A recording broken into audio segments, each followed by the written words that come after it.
Alice, tu es psychologue et sophrologue, tu es membre du comité pédagogique et tu accompagnes et animes les ateliers de sophrologie à l'école des petits écoliers le mercredi matin. Et Fanny, tu es également sophrologue et relaxologue.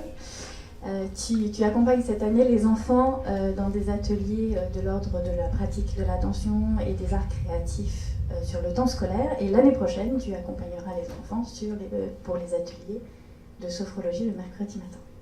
Donc Alice et Fanny vont maintenant parler des outils qui sont à notre disposition pour travailler avec le corps, notamment dans la régulation des émotions. Donc je vais parler plus précisément de la sophrologie. J'ai essayé de faire le lien avec les émotions chez le jeune enfant, en quoi c'est un outil utile, pratique, que les enfants se saisissent pour mieux réguler leurs émotions. Alors déjà, qu'est-ce que c'est la sophrologie ? Étymologiquement, c'est une étude de la conscience en harmonie. Donc, créée dans les années 60, donc c'est pas si ancien, mais il y a quand même un peu de recul, par le docteur Caicedo, qui avait fait en fait de la sophrologie une rencontre entre des techniques occidentales, donc c'est un médecin, donc la médecine, l'hypnose, et des techniques, des apports plus orientaux, comme le yoga, la méditation. Donc c'est une méthode en fait qui vise, qui aide à donner à chacun des clés, des outils qui vont permettre de développer une conscience sereine et positive au moyen d'un entraînement qui va être basé sur des techniques de respiration, de relaxation et d'activation du corps et de l'esprit. On s'attache toujours en sophrologie à vraiment lier et le corps et l'esprit et comment faire bien circuler les deux. Et on voit justement dans les émotions que c'est typiquement ça, c'est-à-dire que c'est des réactions et physiologiques et psychologiques. La visée, c'est d'acquérir une meilleure connaissance de soi et dont ses émotions. Et c'est accessible à tous. C'est des outils vraiment que chacun peut faire, refaire, peut se saisir facilement. Donc pour se sentir bien dans sa peau et dans sa tête. Alors la sophrologie s'adapte à beaucoup de champs de compétences, beaucoup de situations de la vie quotidienne, de développement, des situations plus pathologiques. Enfin vraiment c'est très très vaste. On peut s'en saisir, s'en servir pour beaucoup de choses. Chez les enfants, on va parler de sophrologie ludique, avec cette visée de les aider à mieux maîtriser leur corps, leurs mouvements, leurs sens, leurs fonctions physiologiques, donc c'est-à-dire tout ce qui va être de l'ordre de la respiration, de tous les petits maux que peuvent rencontrer les enfants, les petits maux de ventre, les soucis autour du sommeil, etc. Va leur permettre de mieux réguler leur fonction mentale, cognitive.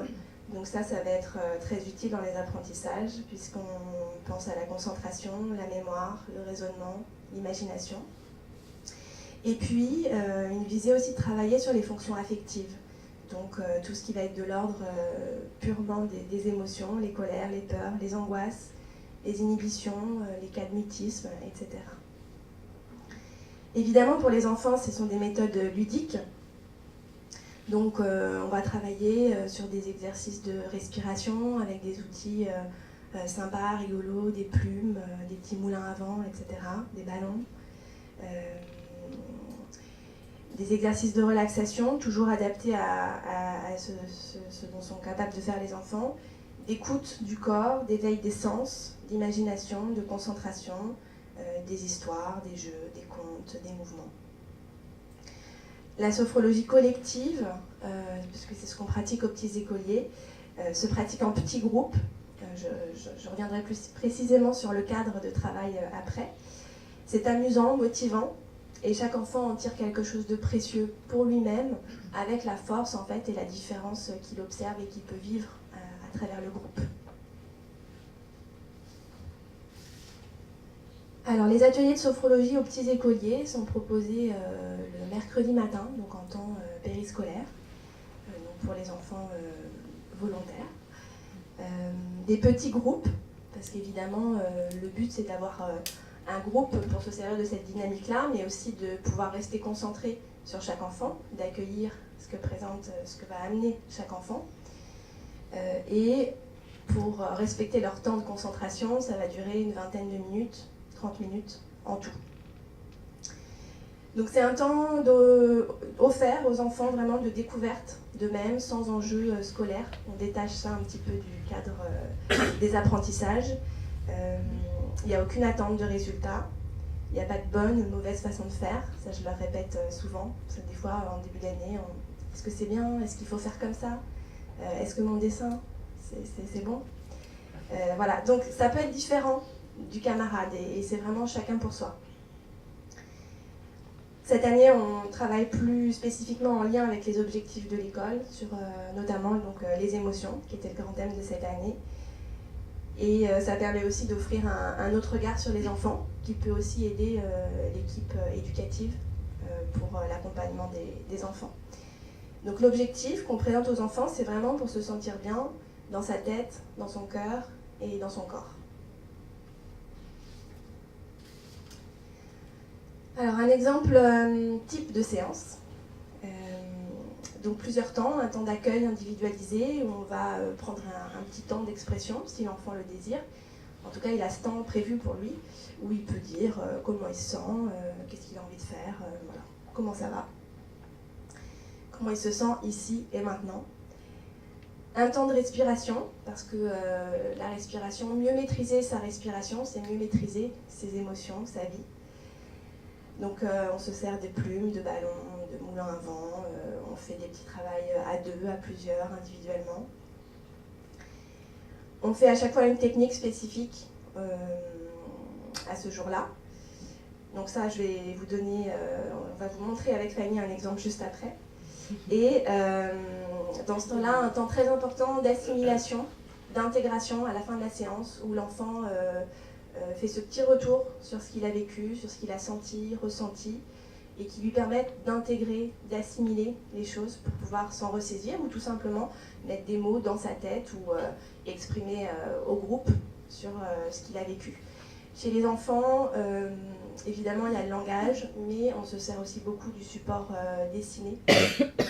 Donc à la fin de chaque séance, on fait, dans leur petit cahier de sophro qu'ils récupèrent à la fin de l'année, la technique du jour pour qu'ils puissent la refaire avec ses parents, avec ses frères et sœurs, etc. Et puis sur ce dessin, sur cette feuille, il peut dessiner, il peut colorier et justement intégrer ce qu'il a vécu au cours de la séance. Donc là on voit les enfants qui dessinent et puis on voyait la salle de sophro avec ce petit tapis, ce coussin qui permet de se poser et de délimiter l'espace de chacun.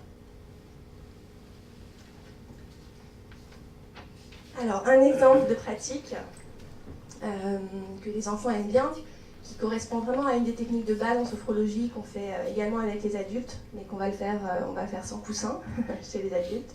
Ça serait rigolo, cela étant dit, ça peut se faire. C'est une technique qui vise à exprimer, à ressentir et à évacuer les trop-pleins, les surplus de colère, notamment si on veut travailler sur ce thème. Donc Fanny, je vais te proposer de pratiquer quelque chose qui va te permettre vraiment de mettre à l'extérieur de toi tout ce qui te dérange à l'intérieur, tout ce que tu ne veux pas garder. Donc ça, voilà, tu peux penser à quelque chose, tu peux penser à une colère qui s'est passée ce matin, hier, cette semaine. Et je t'invite à tendre les bras devant toi avec le coussin. Et vraiment là, tu vas réfléchir à toute cette colère. Et tu vas essayer de la mettre dans ton coussin.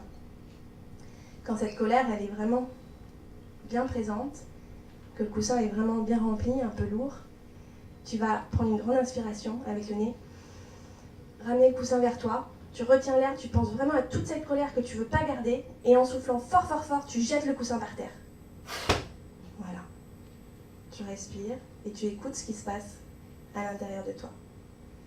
Ça, tu peux le refaire une fois, deux fois, rapidement, plus vite, comme tu veux. Voilà, donc vraiment évacuer hors de soi tout ce qu'on ne veut pas garder à l'intérieur. On se sert du corps, de la respiration, de la visualisation et des sensations ici et maintenant qu'on ressent et qu'on exprime. Voilà. voilà, je crois que c'est tout pour ma partie. Fanny, je te laisse la parole. Merci Alice.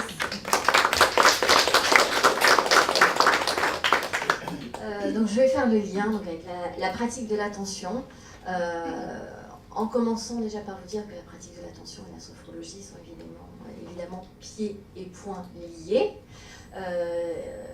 Et pour un peu généraliser, je vais vous dire que c'est un art de vivre au positif, dans l'instant présent.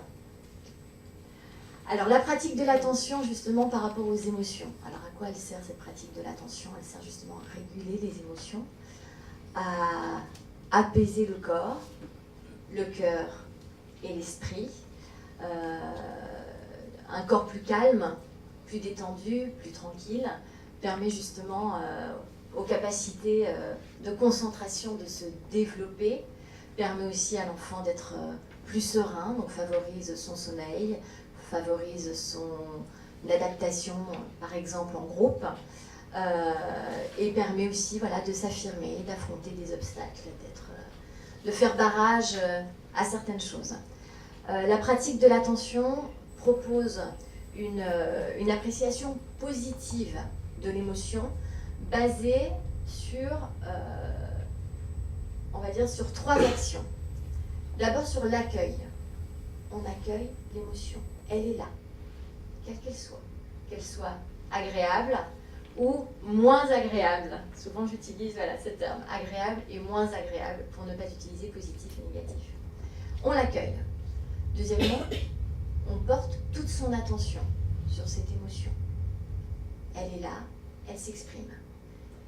Et troisièmement, on lui accorde de la bienveillance. C'est-à-dire que si l'émotion est là, c'est qu'elle a besoin de s'exprimer. Donc, voilà, quelquefois je dis aux enfants, il faut peut-être un peu la chouchouter, cette émotion, parce qu'elle revient assez souvent, donc elle veut vraiment dire quelque chose. Donc on lui accorde notre bienveillance.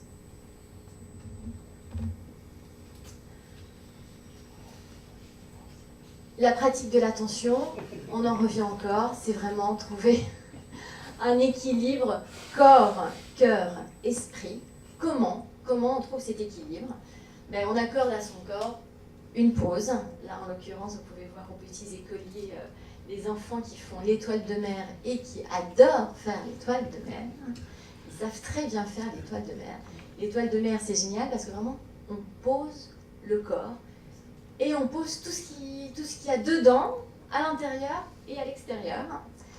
On le laisse respirer, notre corps aussi, c'est très important. Et on accueille le calme. Et en pratique de l'attention, on observe de l'intérieur ce qui se passe. Un peu comme avec une petite lampe de poche, on va vraiment essayer de voir à l'intérieur de son corps quelles sont les manifestations, comment se manifeste l'émotion, quelles sont les réactions, les ressentis, les sensations. Ça peut être du chaud, du froid, ça peut être un petit côté un petit peu désagréable, un petit picotement dans la gorge, dans le ventre, dans la tête pour certains. On prend soin de sa maison des émotions. Chaque enfant a une maison des émotions, c'est-à-dire un endroit où les émotions fortes, qu'elles soient agréables ou moins agréables, se manifestent un peu plus. Ils ont chacun leur maison des émotions. Souvent, ils vont vous dire que c'est là, c'est dans le ventre. Mais ça peut être dans la gorge, ça peut être dans la tête. Et certains même me disent, c'est dans les jambes, ou dans une jambe, ou dans une main, qui bouge tout le temps et qui a du mal un petit peu à se calmer quand l'émotion est là. Donc on en prend soin, cette maison des émotions, je donne un exemple, en balayant. Alors le balayage, ils adorent. Je vais poser mes petits papiers. Ils vous le font peut-être pour les petits écoliers à la maison. On prend ses mains, on les frotte l'une contre l'autre et puis on balaye. Exactement comme on passe le balai à la maison. On balaye l'émotion pour l'évacuer, pour la faire sortir tranquillement. Et ensuite, on apaise notre esprit avec une belle image positive, un beau soleil, un arc-en-ciel aux 1000 couleurs. Alors l'arc-en-ciel, c'est aussi un exercice qu'ils aiment beaucoup faire. Ça peut être mental, justement, voir toutes ces couleurs et trouver peut-être une couleur dominante. Mais l'arc-en-ciel, ça peut être aussi prendre une grande inspiration Et ensuite, sur l'expiration, on s'entoure de couleurs. Et ils aiment beaucoup aussi faire ça. Merci beaucoup, Voilà. Fanny. Merci, Alice.